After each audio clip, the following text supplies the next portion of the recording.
Hi dear student, एक बार फिर से आप सभी का स्वागत करते हैं आपके अपने इस चैनल सनशाइन एजुकेशन क्लासेस पर। और आज की इस वीडियो में मैं बात करने वाला हूं उन स्टूडेंट्स के बारे में जो ये नहीं जानते कि क्लास 10th के मैथमेटिक्स सब्जेक्ट में कौन से पोर्शन को सम्मिलित किया गया और कौन से पोर्शन को हटा दिया गया है।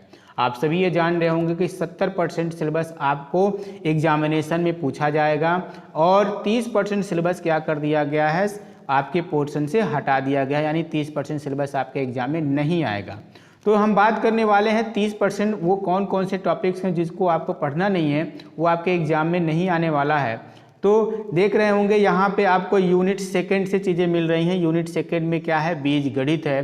तो उस बीज गणित के में आपको मिल जाता है बहुपद एक चैप्टर। तो उस बहुपद में क्या क्या चीज़ें हटा दी गई हैं, जैसे आप जानते होंगे बहुपद के शून्यांक, ठीक है, द्विघात बहुपदों के गुणांकों और शून्यांकों के मध्य संबंध क्या होता है, ये सारा का सारा बुक में आपको मिल जाएगा। चाहे आप एनसीईआरटी की बुक को पढ़ें लेकर के या उसके किसी साइड बुक को लेकर के पढ़ेंगे, सब टॉपिक उसमें मिलेगा। इस साल भी है बुकों में, लेकिन आपको क्या करना है, यहाँ से चीज़ों को देख करके वहाँ पे टिक कर लेना है कि हमको ये चीज़ें नहीं पढ़नी है, ठीक है, सिलेबस में नहीं है। अगर आप पढ़ना चाहें तो बहुत ही बेस्ट चीज़ें हैं कि आपको पढ़ लेना चाहिए, क्योंकि आपको छोड़ना नहीं है, पढ़ लेना चाहिए। और एग्ज़ाम में आप बिल्कुल ये मान के चलें कि ये सारी चीज़ें नहीं आएंगी, इतना ध्यान में रखना है, बस इतना ही करना है आपको। एग्ज़ाम के टाइम में इस बात को ध्यान में रख करके ही काम करना है कि आपका ये सिलेबस में नहीं है, पर आपको पढ़ना चाहिए, क्योंकि मैथमेटिक्स का पोर्शन एनसीईआरटी का जो बहुत ही स्टैंडर्ड लेवल की चीज़ें हैं, तो नॉलेज के बेसिस से तो आपको पढ़ना ही चाहिए, क्योंकि सारी चीज़ें नॉलेज की ही बातें हैं। हम पढ़ाई भी नॉलेज के लिए कर रहे हैं।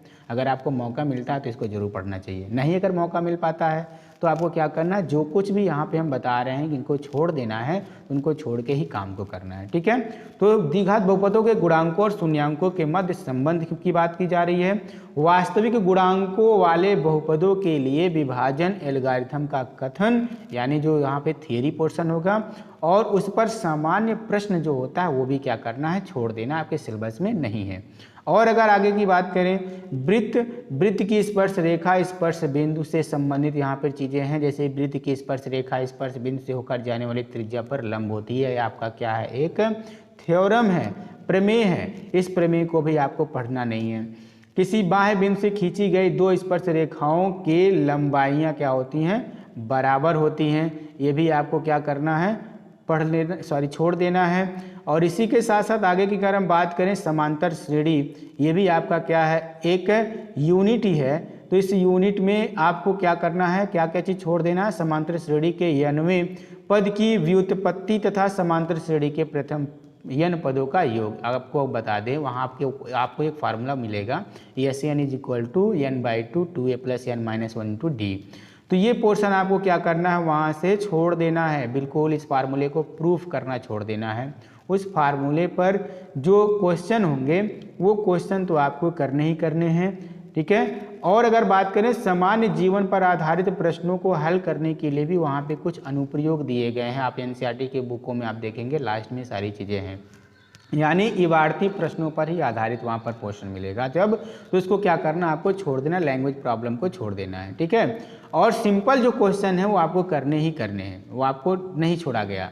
जब आप यहाँ बात करेंगे सामान्य जीवन पर आधारित, जो व्यवहारिक जीवन में हम लोग यूज करते हैं बातें, उन सभी, जैसे कि क्या है, कुछ लोगों की उम्र क्या हो रही है, बढ़ रही हो, पर सेकेंड इतना हो रहा है, इतना सेकेंड हो रहा है, उस पर भी आधारित यहाँ पर चीज़ों को क्या कर लेंगे, हम इसको छोड़ देंगे।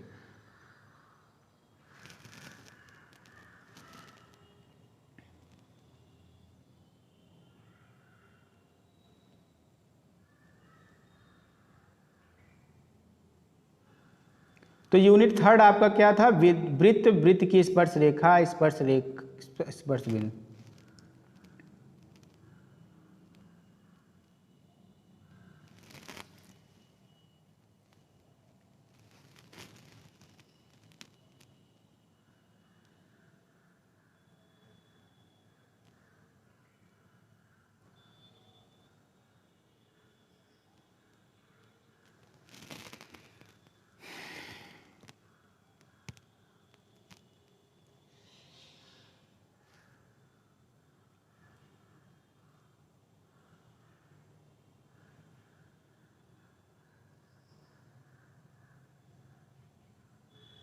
तो यूनिट थर्ड आपका क्या है, वृत्त, वृत्त की स्पर्श रेखा। जैसे यहाँ पे आपको मिलेगा वृत्त, वृत्त की स्पर्श रेखा स्पर्श बिंदु के अंतर्गत 2 पॉइंट आपको छोड़ देने हैं। जैसे कि क्या है, वृत्त की स्पर्श रेखा स्पर्श बिंदु से होकर जाने वाली त्रिज्या पर लंब होती है। आपका ये क्या है, थ्योरम है, इसको छोड़ देना, नहीं पढ़ना है।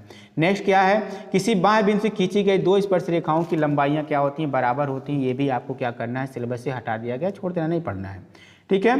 यूनिट 4 आपको इसी तरीके से मिलेगा, क्या है, समांतर श्रेणियाँ। इनके अंतर्गत किनको किनको छोड़ा गया देखते हैं। समांतर श्रेणी के n वें पद की व्युत्पत्ति यानी प्रूफ करना है। यहाँ फार्मूले को S N equal to n/2 2a + n - 1 × d एक फार्मूला होता है। उस फार्मूले को यहाँ पे प्रूफ करना आपके सिलेबस में नहीं है, इसको छोड़ दिया जा रहा है। ठीक है। समांतर श्रेणी के प्रथम n पदों का योग, ये भी यहाँ जो हमने बताया ना फार्मूला, उस फार्मूले का उपयोग यहाँ पे जो होगा उसको भी आपको सामान्य जो मतलब छोटे मोटे क्वेश्चन के लिए तो आपसे पूछा जाएगा, बट सामान्य जीवन पर आधारित प्रश्नों को हल करने की जब बात आएगी, उसके अनुप्रयोग की बात आएगी, तो उसको क्या करना है, नहीं पूछा जाएगा। एनसीईआरटी में ये आपको मिल जाएगा। शुरुआत में तो नहीं, शुरुआत की तो चीज़ें आपके लिए क्या करनी है, पढ़नी ही है, लेकिन जब बात करिएगा एनसीईआरटी के लास्ट में इस चैप्टर के, तो वहाँ पे आपको बहुत सारे व्यवहारिक प्रश्न मिल जाएंगे जो कि आपके सिलेबस में वो चीज़ें अब नहीं है, पहले हुआ करती थी। ठीक है, यानी 30% में ये आपका क्या हट जा रहा है। यूनिट 5 में आपको मिलेगा, देख सकते हैं यहाँ पे क्या, यूनिट 5 त्रिकोणमिति। त्रिकोणमिति में क्या चीज़ें छोड़ दी गई हैं, जैसे सर्वसमीका, त्रिकोणमिति सर्वसमीकाएँ 3 वहाँ पर हैं आपकी। एक तो आपको यहाँ लिखा गया है sin² theta plus cos² theta = 1, एक है 1 + tan² थीटा = sec² थीटा, और एक आपको मिलेगा 1 + cot² थीटा = cosec² थीटा।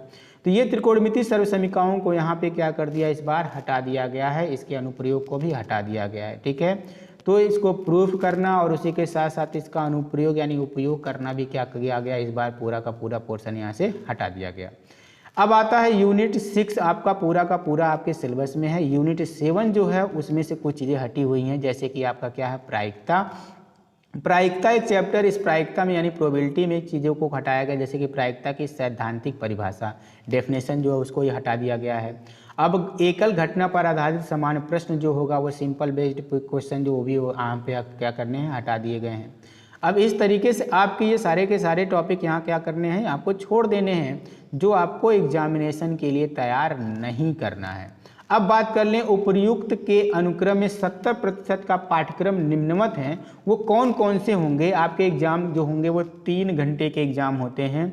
ठीक है, उन 3 घंटे में आप अगर देखें तो 70 अंक आपको लिखित तौर पे मिलता है, यानी आप 70 नंबर का पेपर देते हैं, लिखते हैं जनवरी फरवरी में जो भी एग्जाम होता है, और जो बचता है 30 नंबर वो आपको क्या करना होता है, प्रोजेक्ट वर्क पे मिलता है। तो जो 30 नंबर का आपका है प्रोजेक्ट वर्क तो ठीक है, लेकिन उसके साथ साथ जो 70 नंबर का एग्जामिनेशन का है वो पोर्शन, उसमें देखिएगा कौन कौन से यूनिट से कितना कितना नंबर आता है, मार्क्स आता है, वो हम लोग जानने वाले हैं। संख्या पद्धति से आपका कितना नंबर आने वाला है, 5 नंबर। एक ही चैप्टर आपको पढ़ना है उसमें, वास्तविक संख्या। ठीक है, उसमें से आपको केवल 5 नंबर मिलने वाले हैं। बीज गणित में आपको मिल जाएंगे कितना, 18 नंबर। आपका ये बहुपद हो जाएगा, उसी के साथ साथ आपका 2 चर रैखिक समीकरण हो जाएगा, उसी के साथ साथ आपका द्विघात समीकरण हो जाएगा। यानी 3 चैप्टर को लिया गया यहाँ पर। एक चैप्टर और है आपका इसमें, कौन सा, ये आपका समांतर श्रेणी। तो 4 चैप्टर को मिला करके कुल 18 नंबर आपका यहाँ बनता है बीज गणित में। फिर आता है निर्देशांक ज्यामिति, ये भी आपका एक ही चैप्टर है, इसमें आपको 5 नंबर मिलने वाले हैं। ज्यामिति से आपको 12 नंबर मिलने वाले हैं। त्रिकोणमिति में आपको 10 नंबर मिलने वाले हैं, और मेंसुरेशन से भी आपको 10 नंबर मिलने वाले हैं। सांख्यिकी तथा प्रायिकता मिला करके आपको 10 नंबर, यानी 5 नंबर सांख्यिकी से आएगा और प्रायिकता से आपको 5 नंबर मिल जाएगा। तो मिला जुला करके टोटल कितना हो जाता है, 70 मार्क्स आपका कंप्लीट हो जाता है एग्जाम के लिए। अब यूनिट फर्स्ट में या यूनिट 1 में संख्या पद्धति यानी वास्तविक संख्याएं जो है वो कौन कौन से पोर्शन 5 नंबर में पूछे जाते हैं वो है। तो यूक्लिड विभाजन प्रमेय का अंक गणित, यहाँ देखिए थोड़ा सा गलत हो गया है, अंक गणित है वो। अंक गणित का आधारभूत प्रमेय उदाहरण सहित √2, √3, √5 अपरिमेय संख्याओं का सत्यापन, इनको प्रूफ करना कि ये क्या होते हैं, अपरिमेय संख्या होती हैं। ठीक है, परिमेय संख्याओं का शांत तथा अशांत आवर्ती दशमलव के पदों में निरूपण, ये जान लीजिए। मेरा ऐसा मानना है √2, √3, √5 में से कोई एक क्वेश्चन आपके एग्जाम में जरूर आएगा। ठीक है, तो इसको बिल्कुल तैयार करके रखिएगा। ठीक, आगे है आपका क्या, बीज गणित यूनिट सेकेंड में 2 चर रैखिक समीकरण इसमें आपको दिए गए। ठीक है, तो 2 चर रैखिक समीकरण देख लीजिए यहाँ है, लेकिन पीछे अभी जहाँ पे हमने बात किया बीज गणित में बहुपद भी था, तो बहुपद की बहुत सारी चीज़ें वहाँ पे क्या हो गई हैं, हट गई है, इसलिए यहाँ पर बहुपद वाले पोर्शन को नहीं लिया गया, डायरेक्ट इसको किसको ले लिया गया है, 2 चर रैखिक वाले समीकरण को ले लिया गया। तो 2 चरों में रैखिक समीकरणों को रैखिक युग्म का ग्राफी विधि से हल, ये आपको सिलेबस में है। एक रैखिक समीकरण युग्म को हल करने की बीजगणितीय विधि वो भी है। तो यहाँ पे आप देखेंगे 3 विधियाँ वहाँ पर हैं, प्रतिस्थापन विधि, विलोपन विधि और वज्र गुणन विधि। ये सभी के सभी आपके क्या हैं, सिलेबस में हैं, आपको पढ़ने हैं। 2 चरों के रैखिक समीकरणों के युग में बदले जाने वाले जो समीकरण होंगे एडवांस लेवल के, देखने में तो वो लोग लगते नहीं है कि वो 2 चर रैखिक समीकरण हैं, लेकिन उनको चेंज करने के बाद पता चलता है, तो वो भी आपका क्या है, सिलेबस में है। द्विघात समीकरण a² + bx + c = 0, जहाँ a0 = 0 होता है, उसके लिए क्या है, केवल वास्तविक मूल का द्विघात सूत्रों द्वारा गुणनखंड द्वारा पूर्णवर्ग बनाकर हल करना। यहाँ पे केवल और केवल उनके वास्तविक मूल को ही कैलकुलेशन करना है, वो भी गुणनखंड विधि से आप कर सकते हैं। मिड टर्म को ब्रेक करके सॉल्व करेंगे, यानी मध्य पद को तोड़ करके गुणनखंड करके जिस तरीके से आप करते हैं वो यहाँ पे आपका सिलेबस में है। पूर्ण वर्ग बनाकर हल निकालना होता है, जब श्रीधराचार्य फार्मूले को प्रूव किया जाता है तो वहीं जस्ट पहले हम पूर्ण वर्ग बनाना सीखते हैं। तो पूर्ण वर्ग बना करके भी द्विघात समीकरणों को हल किया जाता है, वो भी क्या है, आपका सिलेबस में है। फिर बात आती है द्विघात समीकरण का विविक्तिकर, डिस्क्रिमिनेंट के बारे में बात करता है, तो ये भी आपका सिलेबस में है। मूलों की प्रकृति और उनके बीच संबंध क्या होता है, ठीक है, तो ये भी आपको क्या करना, पढ़ना है। मूल आपके वास्तविक होंगे तो d ≥ 0 के लिए, या फिर d > 0 की बात होगी तो मूल वास्तविक और अलग अलग होते हैं, तो सारी चीज़ें उसमें हैं। ठीक है, तो ये आपको पोर्शन में पढ़ना है। फिर आता है द्विघात समीकरणों के दिन प्रतिदिन के अनुप्रयोग तथा इन पर आधारित इबारती प्रश्न, ये भी आपको क्या करना है, तैयार करना है, पढ़ना है। इसके जो लैंग्वेज प्रॉब्लम होंगे वो भी आपको क्या करना है, पढ़ना है। तो इस तरीके से आपका ये लगभग पूरा का पूरा पोर्शन तैयार करना है। फिर आगे आता है निर्देशांक ज्यामिति में क्या चीज़ छोड़ा गया, निर्देशांक ज्यामिति की अवधारणा, इसकी थियरी पोर्शन, रैखिक समीकरणों के ग्राफ, दूरी सूत्र, विभाजन सूत्र, त्रिभुज के क्षेत्रफल।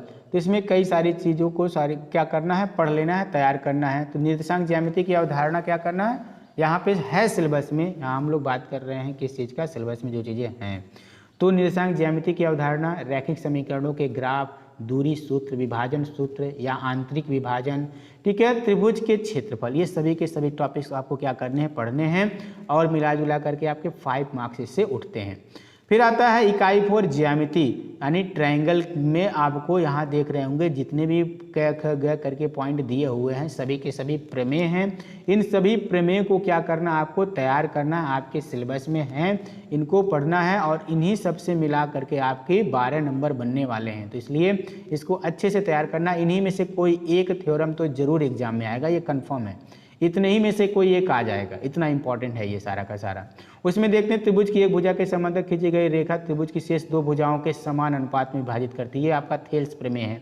तो थेल्स प्रमेय आपका क्या मोस्ट इंपॉर्टेंट क्वेश्चन है, तो सबसे ज़्यादा यही इंपॉर्टेंट पहला वाला है, ये भी आपका एग्जाम में आ सकता है। ठीक है, त्रिभुज की 2 भुजाओं के समान अनुपात में विभाजित करने वाली रेखा तीसरी भुजा के समांतर होती है। थेल्स प्रमेय का विलोम है प्रमेय, ये भी आपका क्या इंपॉर्टेंट है। तो ये जान लीजिए, इस सभी के सभी थ्योरम मुश्किल से आपके कितने हैं, 3, 3, 6, 3, 9 आपके हैं, ये 9 थ्योरम। इन 9 थ्योरम से आपको क्या करना, कोई एक आता है एग्जाम में, तो बिल्कुल अच्छे से इसको तैयार कर डालिएगा, जरूर आएगा। कंस्ट्रक्शन में आता है रचनाओं में कि दिए हुए रेखाखंड का दिए हुए अनुपात के विभाजन करना आंतरिक के केस में। फिर आता है एक वृत्त के बाहर किसी बिंदु से उस स्पर्श रेखाओं की रचना करना, ये भी आपका इंपॉर्टेंट है। अक्सर तो सबसे ज़्यादा एक है वाला ही पूछा जाता है। एक दिए गए त्रिभुज के समरूप एक त्रिभुज की रचना करना, ये भी आपका क्या है, थोड़ा टफ होता है लेकिन इंपॉर्टेंट है। तो ये आपका क्या है, कंस्ट्रक्शन का भी कंप्लीट हो जाता है। इकाई नंबर 5 में आपका आ जाता है क्या चीज़, त्रिकोणमिति। त्रिकोणमिति में आपको क्या क्या पढ़ लेना है।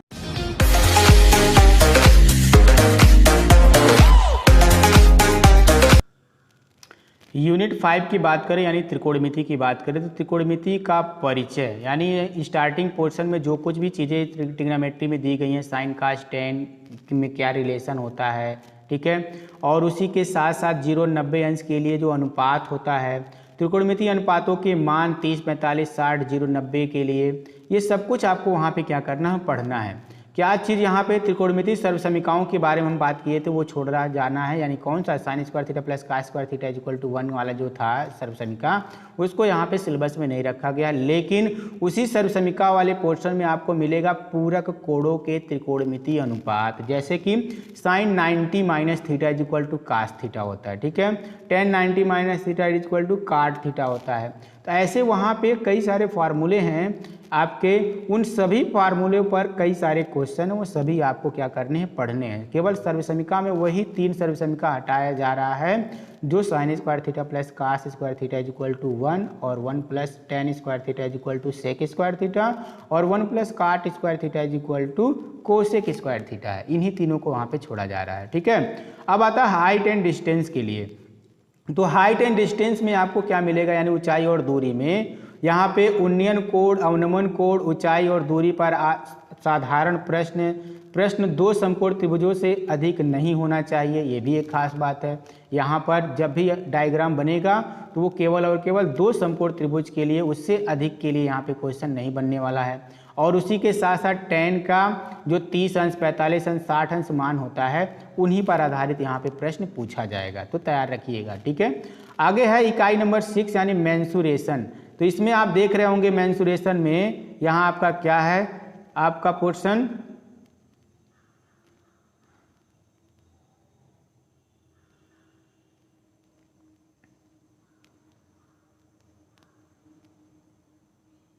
देख रहे होंगे यूनिट नंबर 6 में मेंसुरेशन। और मेंसुरेशन में वृत्तों से संबंधित क्षेत्रफल, यानी वृत्त के क्षेत्रफल पर आधारित कई सारे क्वेश्चन आपको यहाँ पे पढ़ने को मिलते हैं, जैसे वृत्त का क्षेत्रफल, वृत्त की त्रिज्य खंड तथा वृत्त खंड के क्षेत्रफल, इन सभी पर आधारित आपको क्या करने हैं, सारे के सारे क्वेश्चन तैयार करने हैं, जिसमें आपका क्या है, बहुत ही इंपॉर्टेंट पोर्शन है, ये आपको बिल्कुल छोड़ना नहीं चाहिए, या जरूर आता है एग्जाम में, ठीक है। दूसरे की अगर बात करें तो पृष्ठीय क्षेत्रफल और आयतन, यहाँ पर घन घनाभ से रिलेटेड आपका पोर्शन मिल जाता है, अर्धगोला मिल जाता है, बेलन मिल जाता है, शंकु मिल जाता है, छिन्नक मिल जाता है। इन सभी के आयतन से संबंधित, उनके पृष्ठीय क्षेत्रफल से संबंधित चैप्टर है आपका, वो सभी के सभी आपको क्या करने हैं, पढ़ने हैं, तैयार करने हैं। एक तरह के धात्विक ठोस का दूसरे में परिवर्तन करके संबंधित प्रश्न, जैसे क्या है, एक गोला है, गोले को पिघला करके घन बना दिया जाता है, तो इस तरीके के क्वेश्चन को भी यहाँ पे क्या करना है, आपको तैयार करना है। बेलन है, बेलन को पिघला करके गोला बना दिया जाता है, तो इससे भी संबंधित प्रश्नों को आपको क्या करना है, तैयार कर लेना है। फिर आता है सांख्यिकी। क्या है सांख्यिकी में, यानी आपको इकाई नंबर 7 है, यूनिट 7 को पढ़ना है, इसमें ये भी आपका 10 नंबर का आएगा सांख्यिकी में, जैसे वर्गीकृत आंकड़ों का माध्य, माध्यिका तथा बहुलक, संचयी, बारंबारता और ग्राफ। तो इन सब चीज़ों को आपको क्या करना है, पढ़ लेना है, तैयार कर लेना है, ठीक है। और एक बात बता दें, प्रायिकता का जो पोर्शन है, प्रायिकता का पोर्शन यहाँ पे नहीं दिया गया, इसका मतलब ये हुआ प्रायिकता का लगभग सारा का सारा पोर्शन यहाँ से क्या हो जा रहा है, हट जा रहा है, लेकिन फिर भी आप उसको तैयार रखिएगा, मे भी कुछ पोर्शन उसमें से पूछ ही लिया जाए, ठीक। तो अब आता है आपका प्रोजेक्ट वर्क। आप यहाँ देखेंगे प्रोजेक्ट वर्क के लिए, ठीक है, प्रोजेक्ट वर्क में आपका क्या है, अंक विभाजन दिया हुआ है ना। तो आंतरिक मूल्यांकन आपका 15 नंबर का होता है, और प्रोजेक्ट कार्य जो आपको मिलता है वो भी आपका क्या है, यहाँ पे कुल वो भी 15 नंबर का है, मिला जुला करके 30 नंबर आपका पूरा हो जाता है। तो इस तरीके से ये क्या है, पूरा का पूरा पोर्शन आपका 100 नंबर कंप्लीट हो जाएगा। और इसमें आपको क्या कर लेना है, जैसे हमने बताया कि 70 नंबर आपको लिखित तौर पे एग्जाम देना है, 30 नंबर आपका क्या होता है यहाँ पे प्रोजेक्ट वर्क, और उससे वाइवा से रिलेटेड क्वेश्चन बन जाता है, तो आपका ये कंप्लीट हो जाता है 100 नंबर, ठीक। तो अब क्या है, चीज़ों को अच्छे से समझ लेना है, तैयार कर लेना है, उसी के आधार पर पूरे वर्ष हमको पढ़ाई कर लेनी है। 2020 और 21 आपके लिए बहुत ही आसान बनने वाला है पोर्शन के मामले में, इससे आसान तो सिलेबस आपका हो ही नहीं सकता क्लास 10th के लिए, जान लीजिए। तो आपको करना है इसको तैयार, और इसी के साथ साथ जो और भी आपके पोर्शन कंप्लीट हुए हैं, कम हुए हैं, उनको भी आपको क्या करना है, ध्यान में रख के तैयार करना, चाहे अदर सब्जेक्ट होंगे उनको में भी। तो सभी के सभी टॉपिक्स आपको अच्छे से बिल्कुल प्रिपेयर करके ही काम करना होगा। तो मिलते हैं इसी प्रकार के कुछ और नए वीडियो में, तब तक के लिए दीजिए इजाज़त, बाय बाय।